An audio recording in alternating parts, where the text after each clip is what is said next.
우리 모두는 마음속에 자신만의 섬 하나를 가지고 살아갑니다. 타인과 연결되기를 갈망하면서도 보이지 않는 바다에 둘러싸여 고독을 느끼는 순간들이 있죠. 오늘 우리가 함께 떠나볼 이야기는 바로 그 마음의 섬에 관한 이야기입니다. 호숫가 작은 카페, 그곳을 자신의 섬으로 삼은 한 여성과 호수 건너편 벤치를 자신의 섬으로 삼은 한 남자가 있습니다. 마치 서로의 그림자를 비추는 거울처럼 두 사람은 각자의 세계에 갇혀 살아갑니다. 이들의 고요한 세상에 어느 날 현실이라는 거친 파도가 밀려옵니다.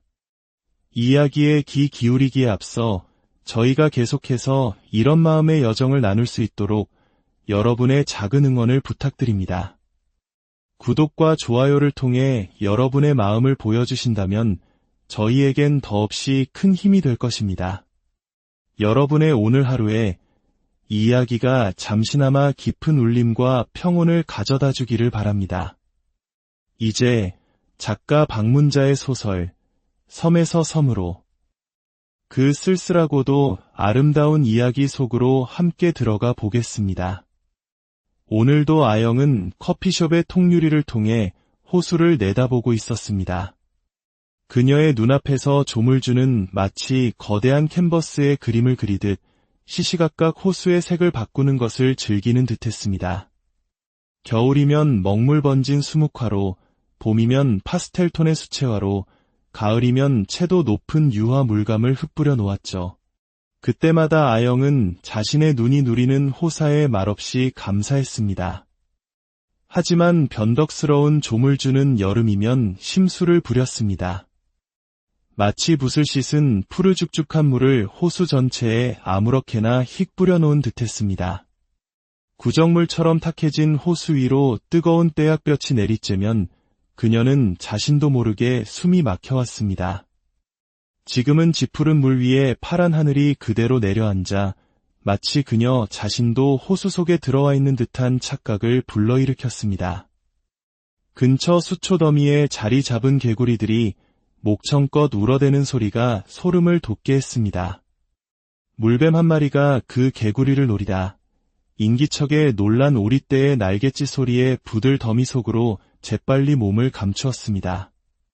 그녀는 영업 준비를 모두 끝내고 자신을 위해 커피 한 잔을 내렸습니다.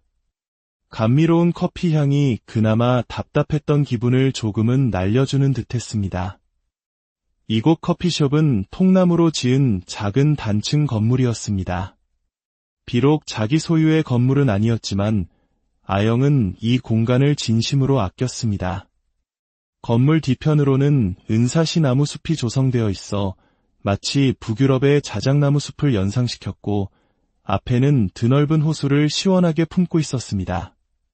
오래전 독일에서 유학 생활을 하던 시절 북유럽을 여행하며 흔히 마주쳤던 도시 근교의 주말 오두막 같은 정겨운 분위기를 풍겼습니다. 그래서 그녀는 실내 곳곳을 독일에서 직접 사용하다 가져온 손때 묻은 아기자기한 소품들로 채워 넣어 고풍스러운 독일풍으로 연출했습니다. 커피를 다 마신 그녀는 밖을 한 번 더 내다보고는 약간 못마땅한 표정을 짓더니 자리에서 일어섰습니다. 정오가 되자 훅 끼치는 바깥의 더운 공기를 몰고 화가 김씨, 김화백이 들어섰습니다. 그를 본 아영의 입가가 순간 비틀어졌지만 이내 장미꽃처럼 화사한 미소로 바뀌었습니다. 해피데이, 미스 아영, 김화백은 은근한 웃음을 입가에 흘리며 덧붙였습니다. 당신은 이 호숫가에 사는 요정 같아. 어머, 김 선생님이야말로 뉴요커 같아요. 패션 잡지에서 막 걸어 나온 줄 알았잖아요. 아영은 김화백의 어색한 말투를 그대로 흉내내며 응수했습니다. 그 역시 이 호수 근처에 작업실을 가지고 있었습니다. 낡은 상가 건물의 옥탑방을 새들어 살면서 그 작은 화실에서 그림을 그리고 있었지만 그의 말투는 늘 뉴욕 소호거리를 어설프게 흉내내는 듯한 어투였습니다. 그는 늘 반쯤 초점이 풀린 눈으로 호숫가를 산책했습니다. 아영이 아침에 손님 맞을 채비를 마치고 커피를 마시며 통유리 밖을 내다보면 그는 항상 그 시간에 호숫가를 걷다가 커피숍이 건너다 보이는 벤치에 앉아 이쪽을 바라보곤 했습니다. 거리가 멀어 그의 표정까지 살필 수는 없었지만 길게 늘어뜨린 머리와 히피 같은 실루엣만으로도 그라는 것을 짐작할 수 있었습니다. 그는 벤치에서 거의 2시간 정도 멍하니 앉아 있다가 마치 마지막 순례자처럼 커피숍에 들렀습니다. 그리고 이곳에서 커피와 토스트로 점심을 때우고 오후 내내 죽치고 앉아 있다가 돌아가는 것이 그의 변치 않는 일상이었습니다. 요즘 작업은 잘 되세요? 날씨가 더워서 화실 작업이 힘들겠어요. 그런데 당신 늘 창가에 앉아 누굴 그렇게 기다리는 거요? 기다리는 사람 없는데요. 아니, 어쩌면 김 선생, 바로 나를 기다리는지도 모르지. 내 염력이 매일 당신을 이리로 오시게 하는지도 모르잖아요. 김화백의 짓궂은 말을 들으며 아영은 문득 자신이 정말 누군가를 기다리고 있는 것은 아닌가 하는 생각이 들었습니다. 이곳에서 일을 하며 가게에 손님이 없으면 늘 창가에 앉아 호수를 바라보는 것이 어느새 습관처럼 되어버렸습니다. 사계절이 바뀌는 것을 지켜본 지도 벌써 2해가 지났습니다. 물가에 심었던 벚나무들이 그 사이 성큼 자라 있었습니다. 아영은 특히 밤에 호수를 내다보는 것을 좋아했습니다. 마지막 손님이 계산을 하고 떠나면 이 커피숍은 온전히 그녀만의 섬이 되었습니다. 마치 호수 바닥에서부터 기어 올라온 점액질이 어둠이 세상의 다른 모든 사물들을 삼켜버리고 오직 그녀만을 위해 이 무인도를 열어주는 것만 같았습니다. 그럴 때면 그녀는 구석에 세워두었던 기타를 꺼냈습니다. 모노드라마의 배우처럼 기타 선율에 기대어 자신의 지난 날들을 반추했습니다. 관객의 박수 따위는 없어도 괜찮았습니다. 이 순간만큼은 그녀는 세상에서 가장 행복한 기타리스트였습니다. 김화백은 창가 자리에 앉으며 다시 한번 아영을 훑어보았습니다. 허 사장이랑 여기서 만나기로 했는데 아직이네. 약속 있으셨어요. 내 작품을 좀 보고 싶다고 해서 평소와 달리 그의 목소리에는 당당함이 묻어 있었습니다. 어머, 잘 됐네요. 선생님 작품이 워낙 좋으니까 분명 좋은 결과가 있을 거예요. 아영은 오랜만에 김화백에게 좋은 일이 생길 것 같아 진심을 담아 격려했습니다. 당신, 내 그림에 대해 뭘 좀 알고 하는 소리요. 그림에 대해서는 문외한이에요. 하지만 예술가의 정신은 사랑해요. 예술가의 정신을 사랑한다. 허 사장보다는 낫구려. 그 사람은 무조건 그림을 많이 달라더군. 돈은 최대한 적게 주려고 하면서 말이야. 천박한 속물이지. 그는 목덜미를 덮은 기름때 낀 머리카락을 쓸어 올리며 한심하다는 표정으로 그녀를 건너다 보았습니다. 그때 출입문이 벨이 울리며 허 사장이 들어섰습니다. 부동산 임대업을 하는 인물로 이 커피숍의 건물주이기도 했습니다. 그는 대학에서 부동산학을 전공한 그 분야의 전문가로 통했습니다. 대학생 때부터 부동산 경매에 뛰어들어 돈을 번 소위 자수성가한 인물이었죠. 어서 오세요. 허 사장님. 오늘 너무 멋지고 세련되시네요. 김화백님, 안녕하세요. 바쁘신데 저 같은 사람에게 전화를 다 주시고 두 사람의 과장된 인사에 허 사장은 링 위에 오르는 격투기 선수처럼 거들먹거리며 안으로 들어왔습니다. 그는 40대 중반의 나이였지만 그렇게 보이지 않았습니다. 다부진 근육질 몸매에 머리부터 발끝까지 값비싼 브랜드로 치장하여 패션에도 많은 신경을 쓴 티가 역력했습니다. 특히 그가 시익 웃을 때 양쪽 볼에 깊게 패는 보조개는 그의 마초적인 얼굴에 장난기 어린 인상을 더해주어 사람들을 무장해제시키는 묘한 매력이 있었습니다. 우리 아영 씨, 안녕? 김화백님은 일찍 나오셨네요. 허 사장은 아영에게 장난스럽게 반말을 했습니다. 임대 계약서를 쓸 때 이미 그녀의 나이가 자신보다 많다는 것을 알았음에도 처음 만났을 때부터 그는 줄곧 그런 식의 반말투를 사용했습니다. 아영은 불쾌했지만 애써 내색하지 않았습니다. 그때는 몸과 마음이 모두 지쳐 있었고 무엇보다 이 건물이 마음에 들었기에 그저 독특한 개인의 언어 습관이려니 생각하며 넘겼던 것입니다. 김하백 역시 그런 그의 페이스에 말려들지 않으려 애썼지만 허 사장은 마치 연줄에 매달린 연을 가지고 놀듯 능수능란하게 대화의 주도권을 쥐고 흔들었습니다. 화백님 작품은 특히 저희 여성 고객들에게 인기가 많아서요. 언제 한번 모셔서 그림에 대한 특강을 듣고 싶어하는 분들이 무척 많습니다. 화가가 어디 말주변이 있나요? 저는 남들 앞에서 강의 같은 건 해본 경험이 없어서. 그건 그렇고 제가 운영하는 경매 사이트에 온라인 미술품 경매 파트를 새로 만들려고 합니다. 기획 목적은 작품은 좋은데 제대로 대중에게 알려지지 않은 작가들을 발굴해서 그분들께 도움을 드리려는 겁니다. 김화백님도 그런 분들 중 한 분이라고 생각해서 참여해 주십사 하고 말씀드리는 겁니다. 김화백은 허 사장의 사업 계획을 들으며 표정이 일그러졌습니다. 그는 지금까지 자신의 그림을 경매 시장에 내놓아 본 적이 없었습니다. 아무리 세상이 변했다고 해도 신성한 그림을 온라인 경매로 마치 상품처럼 매매한다는 것은 예술에 대한 모독이라고 생각했습니다. 그는 돈이나 벌려는 저 천박한 인간의 꾀임에 넘어가서는 안 되겠다고 생각했는지 자리를 박차고 일어났습니다. 일단은 생각 좀 해보지요. 난 이제까지 내 작품을 시장 바닥에 노점상 물건처럼 내놓은 적이 없어서 말끝을 흐리며 먼저 일어나 나가는 김하백의 왜소한 뒷모습을 보며 허 사장이 비웃었습니다. 거지 같은 놈, 먹고 살기도 힘든 주제에 뻣뻣하기는. 아영 씨 생각은 어때? 서로 윈윈하는 좋은 프로젝트 아닌가? 그러게요.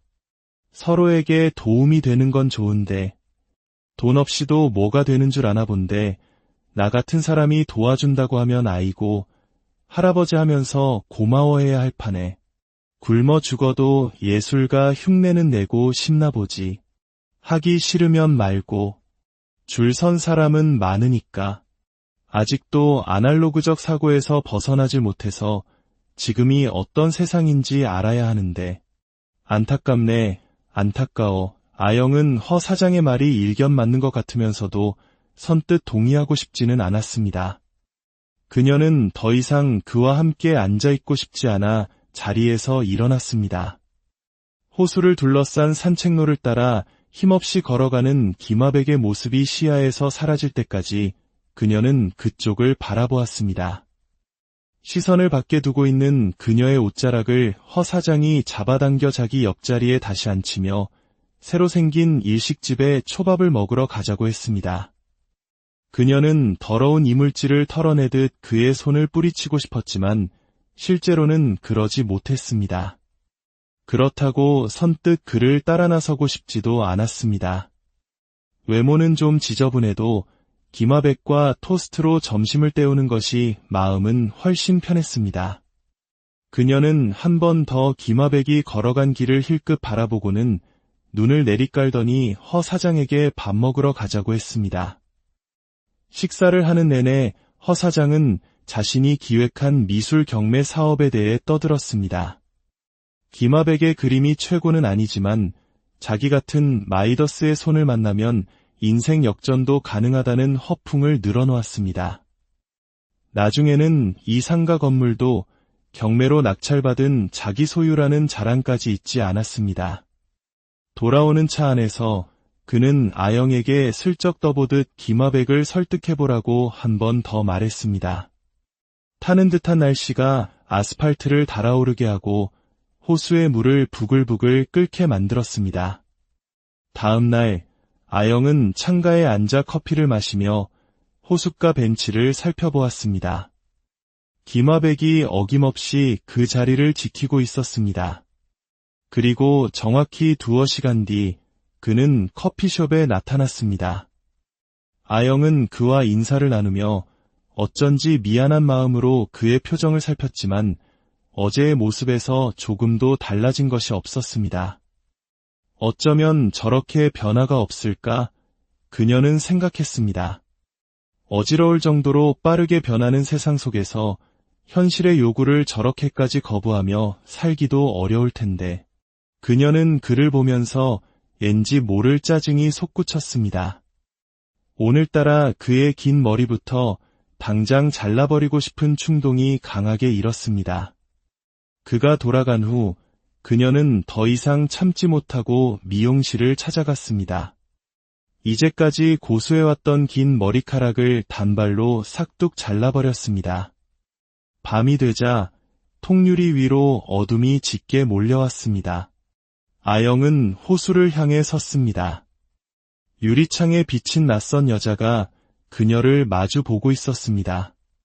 그녀는 그 여자를 흘겨보며 하루 종일 자신의 기분을 우울하게 만들었던 김화백을 떠올렸습니다.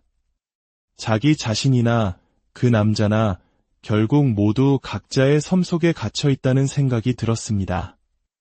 호수 구석진 곳에 떠있는 부평초 같은 섬. 그 속에서 각자 자신의 모습만을 응시하고 있는 사람들. 그녀는 더 이상 기타를 연주할 기분이 나지 않았습니다. 연주하던 기타를 케이스에 넣고 세상을 향한 창에 커튼을 닫아버렸습니다. 다음 날은 허 사장이 김화백보다 먼저 커피숍에 나타났습니다.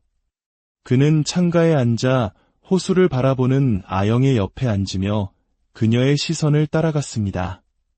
시선 끝에 김화백이 앉아있는 것을 발견하고는 얼굴색이 순간 변했다가 이내 본래의 능글맞은 표정으로 돌아왔습니다. 아영 씨는 오드리 헵번 스타일이 정말 잘 어울리네. 진작 그렇게 바꾸지 그랬어. 역시 사람은 변화가 필요해. 내 옆에 여자가 아영 씨가 아니고 새로운 애인 같잖아. 그의 과장된 칭찬에 아영은 까칠하게 대답했습니다. 순간 그가 그녀의 손목을 낚아챘습니다. 그리고는 벤치에 앉아있는 김화백을 손가락으로 가리키며 비아냥거렸습니다. 저 자식은 저기서 뭐 하는 거야? 낚시질을 하는 것도 아닌 것 같은데. 우리 아영 씨 낚으려고 저러고 있는 거 아니야? 자기는 여기서 지켜보고 있고. 애절하네. 나르키소스와 에코라고 하는 게 더 낫겠어. 허 사장님, 그런 말 하지 마세요. 그건 그렇고 그림 이야기는 해보았소? 반응은 어때? 누가 저 같은 사람 말을 듣겠어요. 나중에 오면 이야기해 볼게요. 그런데 왜 그렇게까지 그 사람 작품에 집착하세요? 저 인간, 몰골은 볼품없어도 그림은 돈이 될 만하지. 예술품이라는 게 별거 있나? 다 거기서 거기야. 어떤 컬렉터를 만나느냐가 관건이지. 나 같은 능력자를 만나면 보잘것없던 돌멩이도 다이아몬드로 바뀐다고. 아영 씨도 잘 생각해봐. 엉뚱한 곳에 한눈 팔지 말고. 인간이나 물건이나 능력자를 만나야 돼. 아영은 자신을 능력자라 칭하는 그의 말에 피식 웃음이 나왔습니다. 살아보니 세상살이가 그렇게 단순하지만은 않은 것 같아요.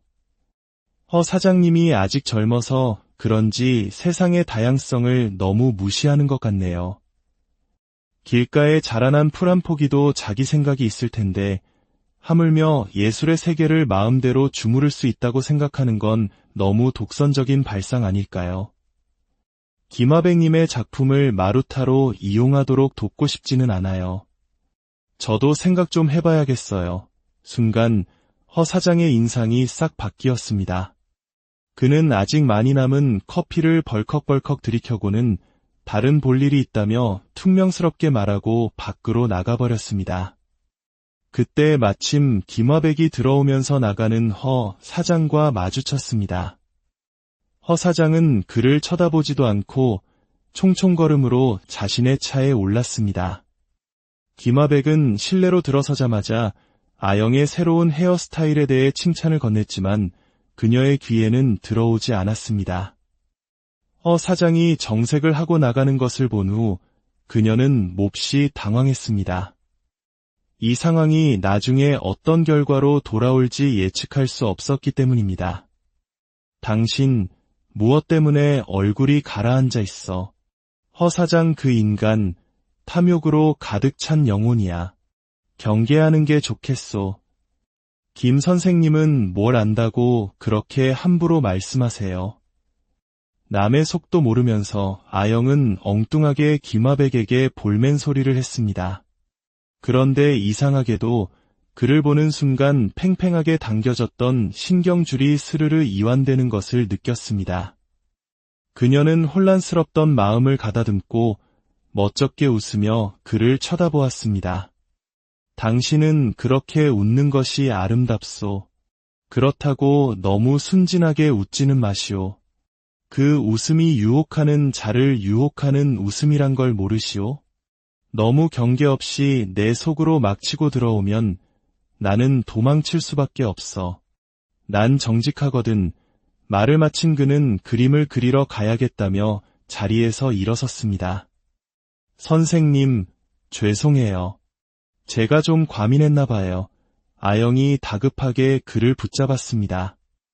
알고 보면 그 사람도 결핍이 많은 사람이에요. 그렇소. 결핍의 이면이 성공이니까 김화백의 말에 아영은 진지한 어조로 물었습니다. 김 선생님은 지금까지 살아오면서 결핍이 없었나요? 그녀의 질문에 김화백의 몸이 움찔했습니다. 그는 잠시 눈을 감고 생각에 잠기더니 무겁게 입을 열었습니다. 있었소. 내 인생은 결핍의 연속이었소. 그 결핍을 채우기 위해 허 사장이 돈을 선택했다면 나는 예술을 선택했지. 어떻게 보면 허 사장은 나름대로 성공했다고 자부할 수 있겠지. 하지만 예술의 세계는 사막과도 같소. 한번 발을 들였으면 아무것도 의지할 것 없는 모래밭을 헤매다 내리째는 뙤약볕 아래 백골로 끝나는 곳이여. 가끔 신기루를 보고 오아시스를 발견했다는 기쁨에 잠시 전율하기도 하지만 그것도 잠시뿐 다시 사막 한가운데서 헤매고 있는 자신을 발견하게 된다오. 난 낙타처럼 사는 사람이오. 지금도 사막을 횡단하고 있소. 이 여행이 언제 끝날지 모르겠지만 난 아직 멈출 수가 없소. 내가 짊어지고 다니는 이 질투심과 경멸, 나약함을 버릴 수 있을 때 그때 비로소 난 이 사막에서 벗어날 수 있겠지. 김화백의 독백은 아영의 마음에 큰 파문을 일으켰습니다. 그녀는 여름날의 탁한 호수처럼 자신의 마음속에서 부글거리던 것이 무엇이었는지 그제야 알 것 같았습니다. 그녀 역시 그것을 쏟아내고 싶었습니다. 선생님에 대해 연민을 느꼈던 것은 사실이에요. 하지만 그것이 실은 제 자신에 대한 연민이었다는 것을 오늘에야 비로소 알게 되었어요. 저는 이제까지 무엇인가를 감추려고 전전긍긍하며 살아왔어요. 어느 순간부터 정신은 사라지고 껍데기만 남았는데 그 껍데기를 붙잡고 정신이라고 우겼지요. 당신과 나는 공통점이 많군. 김화백의 짧은 논평에 아영도 고개를 끄덕였습니다. 그날 두 사람은 토스트와 커피로 점심을 함께하며 시간 가는 줄 모르고 이야기를 나누었습니다. 오랜만에 마음이 움직인 그녀는 그에게 자신의 이야기를 털어놓았습니다. 독일 유학 생활의 혹독한 외로움, 연주자로서 인정을 받고 생활이 안정되면서 찾아온 매너리즘과 지독한 권태, 그리고 결국 모든 것을 버리고 한국으로 돌아오게 된 이유까지. 그날 저녁 무렵 허 사장이 다시 커피숍에 나타났습니다. 아영은 언제 그랬냐는 듯 포근한 목소리로 그를 맞이했습니다. 그리고 낮에 김화백을 설득해 놓았으니 저녁 식사 자리에 그를 불러 직접 확인하라고 했습니다. 그렇게 세 사람의 저녁 식사 자리에서 계약이 체결되었습니다. 김하백은 복잡한 계약서 내용을 제대로 읽어보지도 않고 사인을 했습니다. 아영이 보기에는 그림 판매대금 분배 비율처럼 작가에게 현저히 불리한 조항들이 있었지만 온라인 경매에 대해 경험이 없는 그는 허 사장의 교묘한 말솜씨에 제대로 대응하지 못했습니다.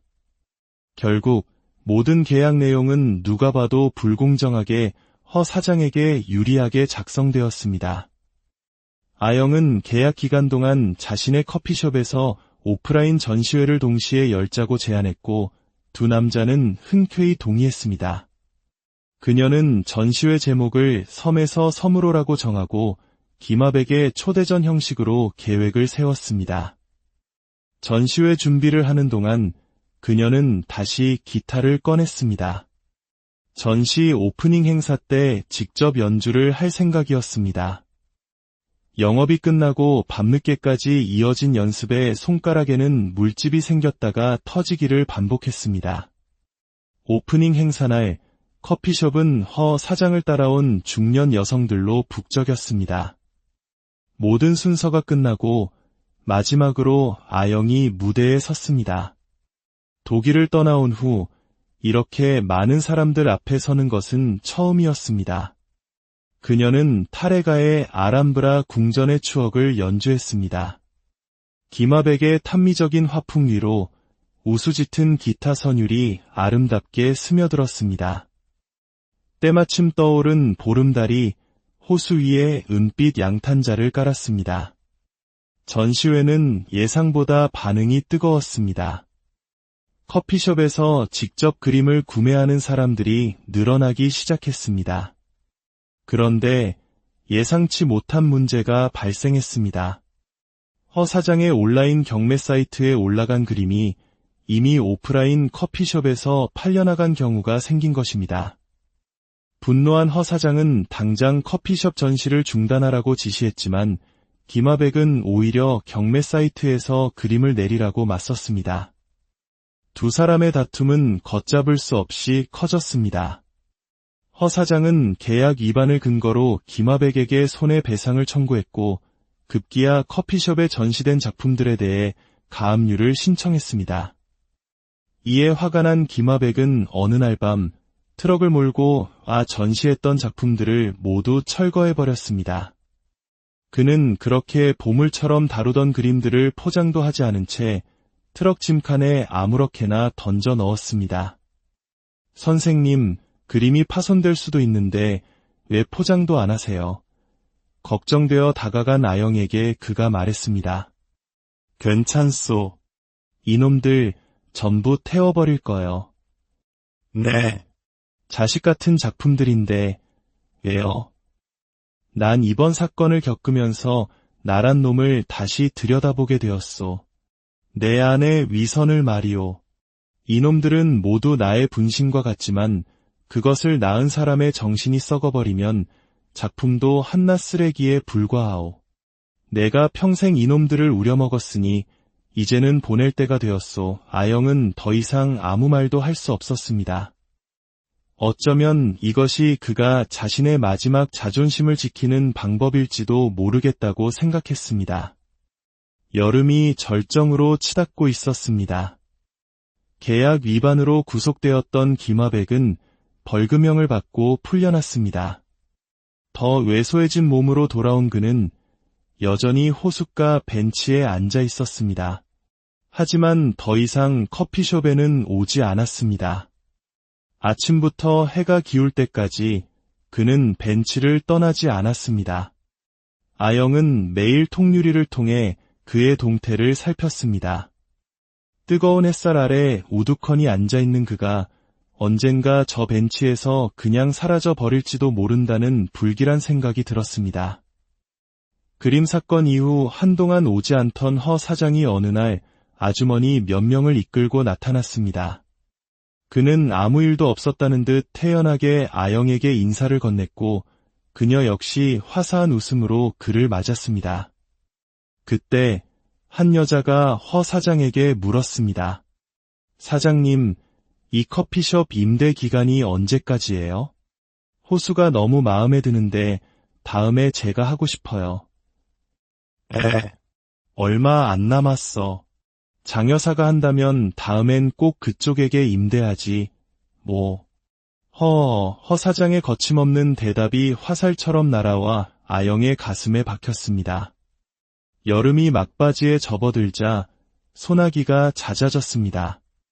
비가 그치고 나면 호수 위로 물 한 개가 자욱하게 피어올랐고 그럴 때면 벤치에 앉은 김화백의 모습이 마치 유령처럼 아련하게 보였습니다.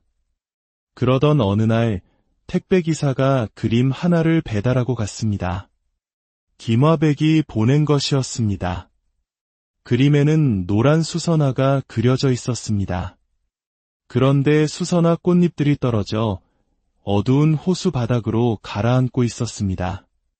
하지만 그 길이 끝나는 곳은 마치 임산부의 자궁처럼 아늑하고 따뜻한 색으로 채색되어 있었습니다. 그림을 내려놓은 그녀는 혹시나 하는 마음에 호수 쪽을 건너다 보았습니다. 그때까지 앉아있던 김화백이 사라지고 없었습니다. 불길한 예감에 휩싸인 그녀는 벤치를 향해 달려갔지만 자욱한 안개 속에는 아무도 없었습니다. 밤이 되자 어둠이 살아있는 생명체처럼 꿈틀거리며 통유리에 들러붙었습니다. 그녀의 몸에서 신혈이 났습니다. 호수를 내다보자 어둠 속에 웅크리고 앉아있는 여자, 바로 자기 자신과 눈길이 마주쳤습니다. 당신과 나는 공통점이 많군 하던 김화백의 말이 귓가에 맴돌았습니다. 그녀는 벽에 걸린 수선화 그림을 다시 찬찬히 들여다보았습니다. 호수 속으로 떨어지던 꽃잎이 어느 순간 낙타로 변해 있었습니다. 달팽이처럼 무거운 짐을 지고 물고기 떼를 따라 어딘가로 헤엄쳐 나아가고 있는 낙타. 그녀는 나지막하지만 격정적인 어조로 중얼거렸습니다. 태풍이 왔으면 좋겠어. 이 호수를 한번 뒤집어 놓았으면 해. 바닥에 무엇이 있는지 보고 싶어. 가을이 오고 호수의 물색이 투명해졌습니다. 아영은 김화백이 살던 집주인의 연락을 받고 그의 화실을 찾아갔습니다. 집주인은 그가 집을 나간 뒤 돌아오지 않으며 월세도 많이 밀렸다고 욕을 퍼부었습니다. 아영은 밀린 월세를 대신 내주고 그의 방으로 들어갔습니다. 방 안에는 낡은 침대와 옷가지 몇 개가 전부였고 나머지 공간은 온통 화구와 그림들로 가득 차 있었습니다. 그녀는 그의 흔적 속에서 뉴욕 시절 동료 화가들과 찍은 젊은 날의 사진 한 장을 발견했습니다. 아영은 커피숍 임대 기간이 끝나는 시점에 맞추어 그의 마지막 전시회를 열어야겠다고 마음먹었습니다. 그의 동의를 얻지는 못했지만 그의 작품에 그녀의 기타 선율을 입혀 세상에 다시 내놓고 싶었습니다. 섬에서 또 다른 섬으로 그의 영혼이 가닿기를